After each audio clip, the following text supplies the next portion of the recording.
it's going to be exactly the same because I'm seeing Jahed, I'm seeing the Yi Shin again. Now, going in, this is what I talked about, stealing off the Benedetta.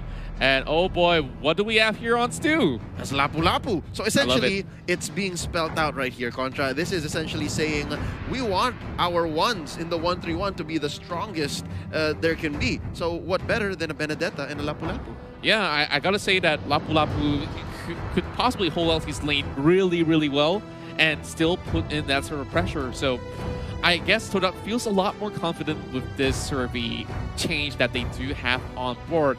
So Burmese now with the pressure to perform as compared to what we saw earlier on where Cortese was an absolute beast.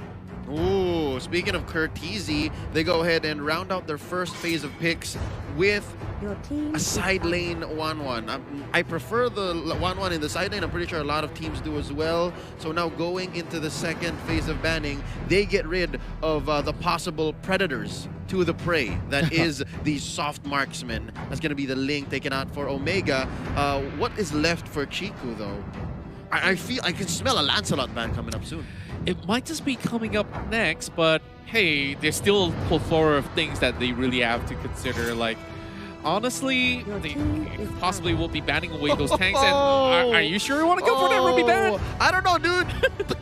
Again, I told you, that one moment underneath that second tier mid lane turret, that was a thing of magic. I'm pretty sure when Kenji retires, whatever day that comes in, this is going to be one of those highlights. Yeah, and I think right now with that target ban, like he knows, okay, Kenji's the last pick right now. So we're going to be limiting some of these sort of pull, but hey, I felt like Todak here is just having a little bit of knee-jerk effect. Like you got hit once and you very know reactive. Yeah. Very reactive, yeah. So I'm pretty sure that Kenji has a lot of other plans, but now that it's being disrupted a little bit, Omega Esports have taken the time to think, and what's that final ban gonna be like? Oh, I see. All right. So instead of just going all in on no Lancelot, no Ling, they're going, all right, no Ling, no Harith. Ah, I see. Harith might be a better, a worse foil to a 1-1, given how mobile this little white-haired boy is, despite being, for years on end now, being such a menace in Mobile Legends. Indeed, and no matter how many nerfs you throw to him, he's still pretty much relevant to the scene and, well, definitely have a heart in the most regions itself. So last M1, we did see them really playing out an insane Harith, so I guess he's the skin, dude. Yeah, definitely is the skin. He's it's a championship skin. So are we calling in for a Clint coming in? Because he did receive that M2 skin buff in a way. So Loyi being banned away, we are going to be having our final 2 picks for both respective teams. And that starts off with Omega here, as Yelly Hayes has to really go in. Either they have to steal away some of all these priority, well, could I say priority mages right here? Because yeah, they really do have most of the stuff that they need already. Yeah, I don't think it's a matter of stealing. It's because Todak, again, they, how do you say, spent their mage pick already on the Selena, which I think opens it up for Omega Esports. So these two teams, they're playing on very different wavelengths. Yeah. They're thinking about priorities in a different order. And I think so far, it's going well for Omega Esports because it's open for them. And there you go. Kenji says, hey man, give it to me first. Let me get my hero first. And they get the Tams, which by the way, is in not in any threat of being stolen away because they don't need it. So there's a nice win though. Oh boy, this other little boy, he's been on the up and up. Okay, we haven't seen Harley in a while, so Jungle Harley though. I think it's a Jungle Harley. I think so too. This is honestly extremely exciting. Well, we talked to a few people, some coaches and analysts as well, that this is an up-and-coming pick that people should be looking out for. For what reason? Well, of course, great mobility, great burst, as well as, well, making a great escape. But now, completing that draft, we are seeing a Tigro, are we? Yeah, but that's going to be on E1 right here, this handsome man on screen, which interacts very well with Jawhead. The first time I saw this, I have to admit, was at the MPLI. When people started picking up Tigreal, I'm like, why are y'all playing Tigreal? It's because you ejector him and he likes it. He's saying thank you, implosion. Oh, so yeah. that's exactly well read by Todak. Now Omega Esports, they do have one small advantage. They can cover up, they can clean up any weaknesses, shore up any vulnerabilities in their lineup to try and counter what Todak brought onto the table, which I have to admit is a great draft. I do like what Todak brings here. Yeah, but on the side of Omega as well, if they were to hit that mid-late game phase with a breeze, then they will have not much of a problem. Okay, Yelly Haze is coming right back at it again. So, what do you think of the draft here being responded? Unorthodox, extremely unconventional. The last time I saw Omega play Sylvana, it was on Heath, and it was more of the tank Sylvana, let's just call it that, tank support Sylvana, wherein she uses Imperial Justice to pin someone down and burst him. This way, it seems to be a more of mage Sylvana. I'm wondering now how Omega will execute this, how they will perform. And yeah, I'm glad to know that Lafel agrees with me. This is a great draft for Todak. Yeah. Finessing in that Harley, chef's kiss. Oh man, a lot more kisses will be flying up in the air. Of course, shows these players some love here. Of course, support your favorite teams throughout the entirety of the M2 World Championship run. Now, Todak has already suffered a deficit in terms of, you know, the points. They feel the pressure. They feel the pressure. Indeed, you can see none of these guys are actually talking all too much because they are now focused on winning this upcoming match here, and we are already in the Land of Dawn for Game 2 as Omega takes on Todak again. Now, with Todak switching over to the blue side, things are going to be getting more interesting, and Eve is doing the same exact thing where he did back in Game 1, disrupting the buff. Yep, this is just what Heath does. Missed the fundamental, back at it again, clocking in, 30 seconds. He's saying, Chiku, I want your buff. I want your buff. I wonder if he can hit the ejector just right. He did do exactly as he should. I mean, this is what happened in Game 1 as well. Yeah, and man, he's such an annoyance to be playing against. But Burmese doing exactly the same, but he is trying to find a little bit of a sweet escape. Not going to be too much of a problem, but oh, what's happening here to E1? Oh, that's going to be a push onto Heath. Curtizi trying to get a few beads onto E1, misses one weak spot to fully unlock.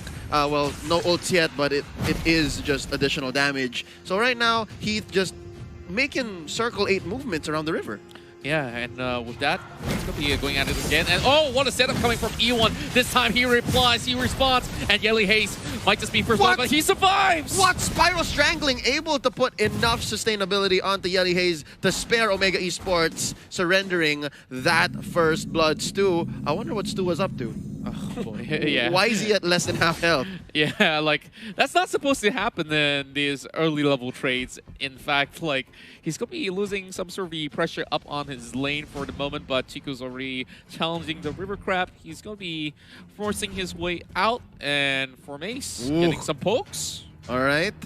Given that Todak's lineup, as we said, is a little more well-rounded, scaling, we got to give up to Omega Esports. Indeed, indeed. And, I guess the longer this game takes, it's going to be taking more. Oh! Todak takes in for that first blood. Ooh. And Chico will fall right up next. As you can see, Hajizi just poking him from quite a distance. And Yelly Haze will be the next one being focused by Todak. Oh, Curtizi off camera taking down Burmese, and that's going to be a trade left and right. It's violence all over the Land of Dawn in this early stages of game number 2. 2 for 2 so far, not even 2 minutes 30 seconds in, and I do believe Todak may have had it better. I mean, they wish they had it better because they had to lose Chiku. Indeed, and oh, there's going to be a little bit of pause, so we can definitely talk through what exactly happened right there. Yes, Todak did get the first blood in that sort of instance, but they're just gonna start doing whatever they want. Exactly, and glad that we are resuming back in towards the match already. Now, stuns are coming up towards the side of E1 as we are seeing more and more members invested in towards getting that turtle coming from the side of Todak. But look at Omega, they're responding really well. 3-man pushing inwards through the jungle, and they're trying to catch Chiku.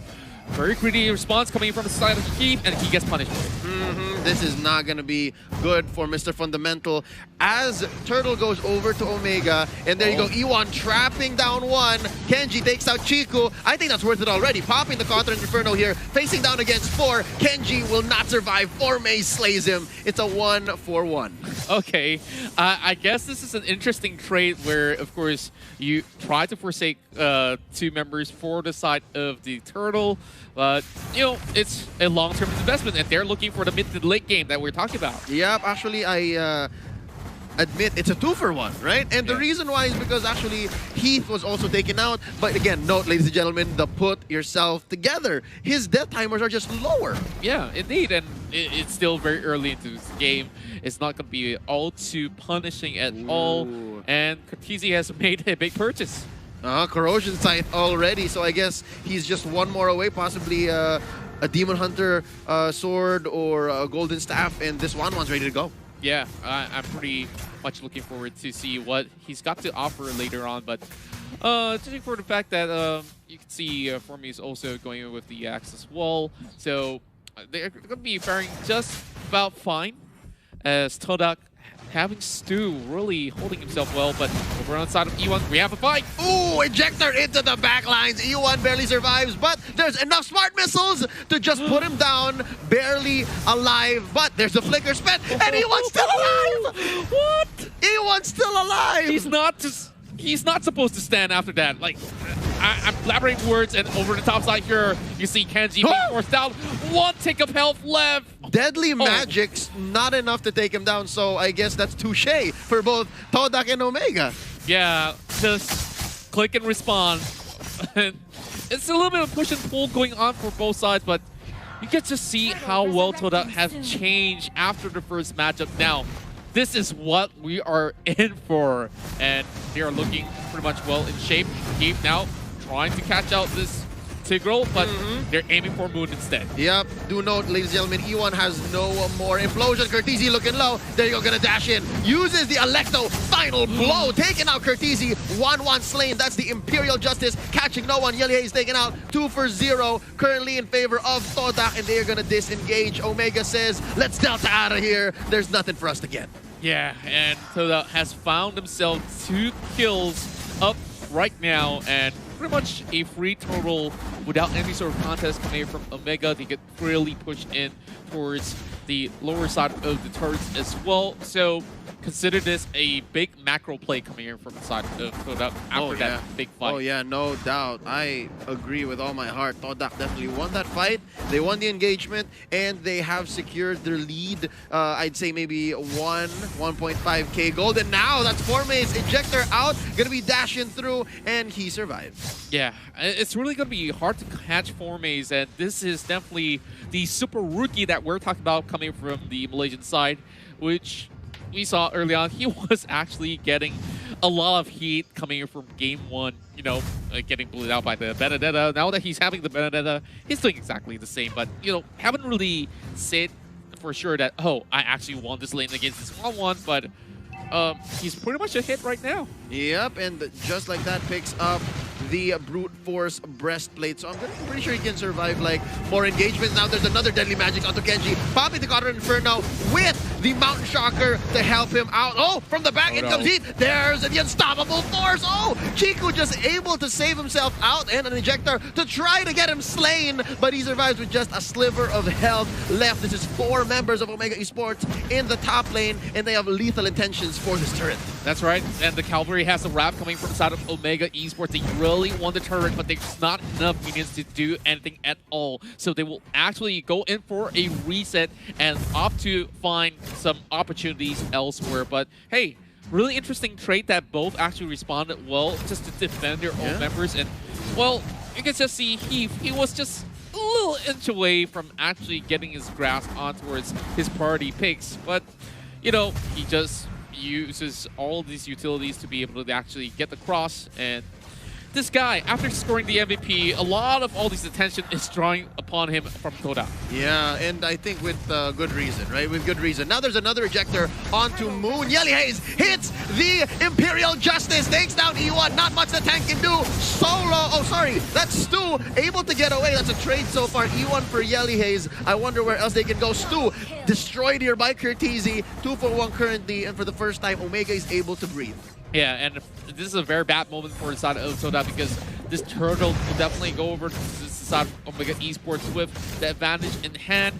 And perhaps she could go into hopefully retry, but it's a very big risk that they don't want to take anyways. And he's pretty much far away on the bot side, so don't even think about it. Yep, it's one thing to be mobile with a Harley, but not that mobile. Yeah. It's a little too far. I think they are just going to go for the trade here. Top lane for bottom, but there's an answer from Omega Esports. Curtizi gets the beats, and that's the ult. The crossbow of Tang has been activated, but Formaze knows exactly how to use the parries, and he's still alive. Curtizi pops the Aegis. Oh, and he takes down the Benedetta with Heat barely getting away. Electo, final blow, not enough to get him away. That's going to be a 1 for none in favor of Omega. That was a beautiful fight, and you can see you both actually walk out of that sort of fight battered, and of course Formaze was the one falling out right there. So I guess that was pretty much a couple of millimeters away from death for members of the side of Omega Esports, but right now they're just evening the scores in terms of those kills. Only 1 deficit, but hey, it doesn't mean too much because they got what they need. Another one, ladies and gentlemen. Unstoppable Force plus the Imperial Justice locks it in. Another one. Moon goes down. Curtizi is online. Stu gets quite a bit of damage, and that's 2 members of Todak not in fighting form. Formaze gets away, tries to protect his lane once more, trying to catch Heat off guard. And how the tables have turned, Contra. Omega Esports are now back in the driver's seat. Yeah, and Leo, I just can't help but to look at how well Omega Esports execute things. And speaking of which, 1 more free kill up in the mid lane while Formaze is being forced away. This is going to be a siege, but Curtizi is getting a little bit of pressure, but Formaze dashes all the way back. And he will be able to shut down that 1-1, but he will still get stopped by the rest of the members of Omega. Excuse me, that was another Imperial Justice laid down by Yelly Haze. I could have sworn he just used it in mid, and now he used it on to Formaze to lock in the Benedetta. And ladies and gentlemen, they're trading. Yes, Curtizi was taken out, but not without a punish. Not without a punish. Formaze did not walk away. Yeah, I definitely think that as much as Yelly Haze is a sacrificial lamb in certain scenarios, but he has been locking down the correct targets as necessary. And, well, we got immortality up, so it means that you can't exactly focus on towards Sylvana. Yep, he's literally the immortal hero now. Yeah, okay. Let's go. 13 minutes in. And again, I think we're slowly walking into no man's land for Todak. It's because these 2 marksmen are ready to go. Look at this gold chart right here. It's all going towards Omega right now, and an endless blade goes over to Hajizi. Indeed, it's a big fallout coming in from the gold charts, but E1 being forced to flicker away. Real smart decision, because if he doesn't, he will be sacrificed right there for no apparent reason. And for the moment, also on the top side, we do see a Harley going all the way in to engage over towards Kanji. Stinkers coming out. Well, you have seen the other side of my ego, but that's going to be a big catch on the Moon. There's another Imperial Justice putting Moon in, but there's not enough engagement because from the back, Formaze is giving Hajizi a bad time. There's lacking 1 hit, and that's Formaze. He's going to have to be taken out. And in the back, Heath and Kenji in trouble. Yelly Haze, Curtizi looking for some targets. Heath taken out here by Chiku, 2 for 1 currently, and Todak wins that exchange, and they're looking to go for more. Yeah, indeed, and the Missile Arrow will be missing out. Not going to be hitting out towards Kenji or even the likes of Yelly Haze. They will have a little bit more room, but this calls for a sort of reload attempt, which is a little bit dangerous because Moon does not really have enough health to deal with this. Yelly Haze now being pretty much the center of focus of Moon, but Kenji's coming right in. Will this be a steal? Oh! Moon's down! Ladies and gentlemen, in comes Genji popping the Counter Inferno and the Vengeance as well. But Chico still secures the Lord. But at what cost? All of them go down there. Moon, Stu, and Chico for the price of one Lord. Who's getting away? That's E1. Woo, he's safe. Oh, definitely going to be safe and sound for the moment. But is it really worth it? That's the big question here, because all these members drop out like flies in that sort of fight, and they already understood, okay, Moon doesn't really have all too much health. He was just trying to stop Heat from coming in, and eventually will still, you know, drop out, but bought enough time for the side of Chiku to be able to secure this Lord. But at least they do take off some pressure. In the case Omega Esports actually get this.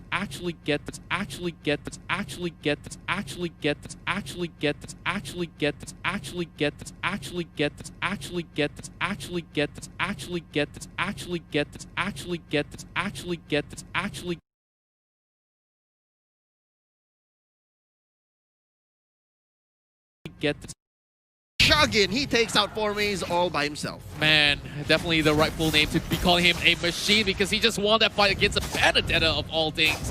And now it has to be the buff given over towards the side of Omega Esports.